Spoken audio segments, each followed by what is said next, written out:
Okay, now that we've got our setup screen taken care of, we're going to go ahead and add some inventory.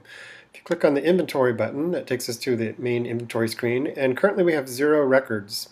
So what I'm going to do is add a new record, and you're having a record for each artwork. Every time you hit the new record button, you get a new artwork code, which is a serial number. And you could start typing in all the information from a list if you have it, or if you want to start from an image, which I find useful, go ahead and click the Insert Image button and browse to a place where you have your processed images on your computer. You want to have the cleanest, nicest image you can get. So I'm going to go ahead and choose one. And I have my image. It gives me the title of the image file name. And I'll go ahead and type what I want in here for the title.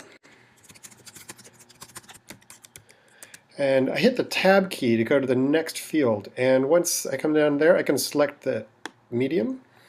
There's no addition information on this one, so I'm just going to tab right on through that and go ahead and enter the year. And again, tab takes you to the next key. If you want to go back to the previous field, you can hold shift down and then press tab. That goes back to the previous field.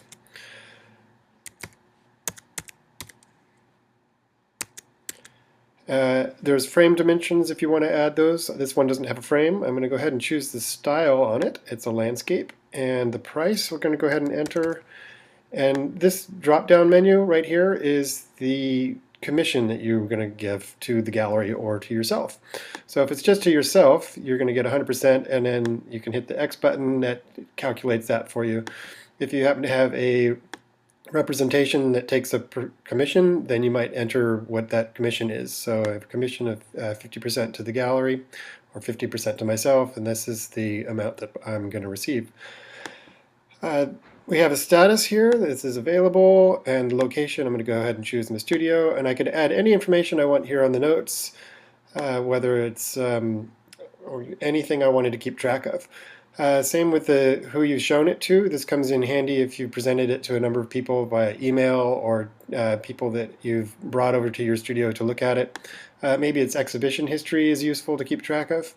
Again, you don't have to enter all the information here. It's not a requirement for each of these. You can enter as much or as little as you like. So that's it for entering a record. I'm going to go ahead and enter a new record. So I click the new record button. And again, you see I've got a brand new artwork code. And we've created a brand new record here. I'm going to go ahead and insert another image. And I'll choose a different type of image here. And go ahead and type the title again. And I can type the letter O, and that brings me down to the first occurrence of the letter O on this list. So if I were to type in M, it takes me to the first occurrence there, and then I can use the up and down arrows to navigate this list. Again, if I don't want to use anything like that, I can say it's Alkyd, for instance. I just delete and then start typing whatever I want to add to it. So Alkyd on canvas. So that if that's a particular medium that you're only going to use every once in a while, that's something you can do, or you can just, again, use that drop-down list. So I'm going to go ahead and set that to oil on canvas, the year, and the height. And this is what I'm going to call an interior for myself. And I'm going to go ahead and leave all these other information somewhat entered, somewhat not. I don't need to enter a price right now because it hasn't been determined. And that's it. So the next thing to notice is the navigation. I've got 2 total records here. I'm in record number 2. And this little book takes me to the previous record or the following record. So if I click on the back arrow, it takes me to that. And you see it grays out because there's nothing behind there. Again, I can click this button and it'll take me forward.